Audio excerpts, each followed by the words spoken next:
ಚಿಕ್ಕಮಗಳೂರು ಜಿಲ್ಲೆ ಮೂಡಿಗೆರೆ ತಾಲೂಕಿನಲ್ಲಿ ಬಿಜೆಪಿ ಶಾಸಕ ಎಂಪಿ ಕುಮಾರಸ್ವಾಮಿ ವಿರುದ್ಧ ಕಾರ್ಯಕರ್ತರು ಆಕ್ರೋಶವನ್ನ ವ್ಯಕ್ತಪಡಿಸಿದ್ದಾರೆ.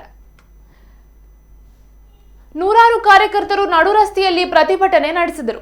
ಕುಮಾರಸ್ವಾಮಿ ಬೇಡವೇ ಬೇಡ ಎಂದು 1000ಕ್ಕೂ ಅಧಿಕ ಜನರಿಂದ ರಾಷ್ಟ್ರೀಯ ಹೆದ್ದಾರಿಯಲ್ಲಿ ಬಿಎಸ್ವೈ ಬರುವ ಮಾರ್ಗದಲ್ಲಿ ರಸ್ತೆಯನ್ನ ಅಡ್ಡಗಟ್ಟಿ ಪ್ರತಿಭಟನೆ ನಡೆಸಿದರು. ಹೊಸ ಮುಖಕ್ಕೆ ಟಿಕೆಟ್ ಕೊಡಿ ಎಂದು ಬಿಜೆಪಿ ಮುಖಂಡರು ಕಾರ್ಯಕರ್ತರು ಆಕ್ರೋಶವನ್ನ ವ್ಯಕ್ತಪಡಿಸಿದರು. ಈ ಸಂದರ್ಭ ಪೊಲೀಸರು ಕುಮಾರಸ್ವಾಮಿ ಅವರನ್ನ ಬೇರೆ ಕಡೆಗೆ ಕರೆದುಕೊಂಡು ಹೋದರು.